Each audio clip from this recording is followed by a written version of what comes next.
மருந்து கடைகளில் வெகு எளிதாக வாங்கக்கூடிய ஒரு இருமல் மருந்து இன்று 21 பிஞ்சு குழந்தைகளின் உயிர்களை காவு வாங்கியிருக்கிறது. மத்திய பிரதேசம் மற்றும் ராஜஸ்தானில் கோல்ட்ரிஃப் என்ற இருமல் மருந்தை குடித்த பல குழந்தைகள் சிறுநீரகம் செயலிழந்து உயிருக்கு போராடி வருகின்றன. இந்த துயர சம்பவம் நடந்திருப்பது வட இந்தியாவில் என்றாலும் அந்த இருமல் மருந்து தயாரிக்கப்பட்டிருப்பது தமிழ்நாட்டில் என்பதுதான் மற்றொரு அதிர்ச்சி தரும் தகவலாக இருக்கிறது. கடந்த மாதத்தில் மத்திய பிரதேசத்தின் சிந்த்வாரா மாவட்டத்தில் சிறுநீர் வெளியேறாமல் அடுத்தடுத்து குழந்தைகள் பலர் மருத்துவமனையில் அனுமதிக்கப்பட்டனர். அடுத்த சில நாட்களிலேயே சிறுநீரகம் செயலிழந்து அந்த குழந்தைகள் உயிரிழந்தன.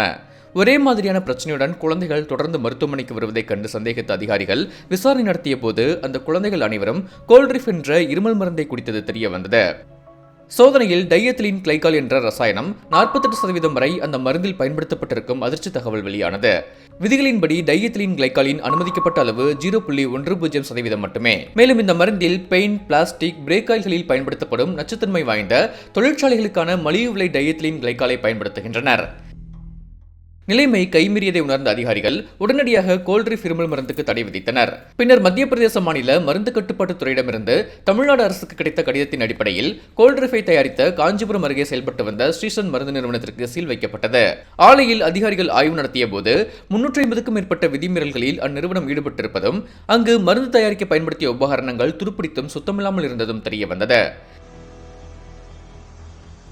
இந்நிலையில் கடந்த 14 ஆண்டுகளாக இயங்கி வரும் இந்த நிறுவனத்தின் தரக்கட்டுப்பாடு குறித்து ஏன் ஒருமுறை கூட மத்திய மாநில அதிகாரிகள் சோதனை நடத்தவில்லை என பலரும் விமர்சிக்க தொடங்கியுள்ளனர்.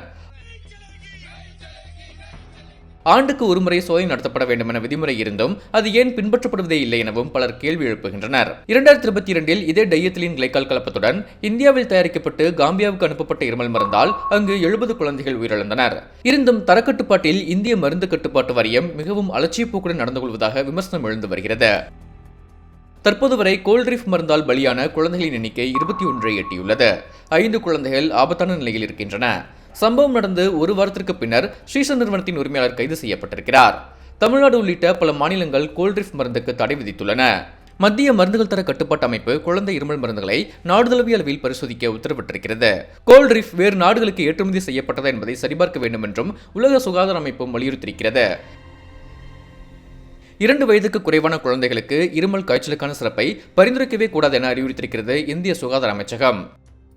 சரி, ஒரு குழந்தைக்கு சளி இருமல் மருந்தை அளிக்கும் முன்னர் என்னவெல்லாம் சரிபார்க்க வேண்டும் என்பதை தற்போது பார்க்கலாம்.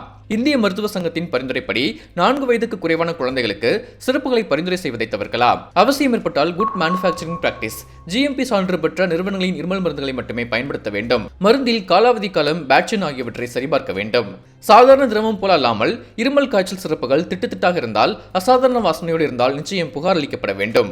மருந்து உட்கொண்டு வாந்தி, மயக்கம், சிறுநீர் வெளியேறாமை போன்ற அறிகுறிகள் தென்பட்டால் உடனே மருத்துவரை அணுக வேண்டும். அனைத்துக்கும் மேலாக எந்த மருந்தையும் மருத்துவரின் பரிந்துரை இல்லாமல் மருந்தகங்களில் பெறவே கூடாது. பெரியவர்களுக்கு பரிந்துரைக்கப்பட்ட எந்த மருந்தையும் சிறிதளவு கூட குழந்தைகளுக்கு கொடுக்கவே கூடாது என அழுத்தமாக வலியுறுத்துகிறது இந்திய மருத்துவ சங்கம்.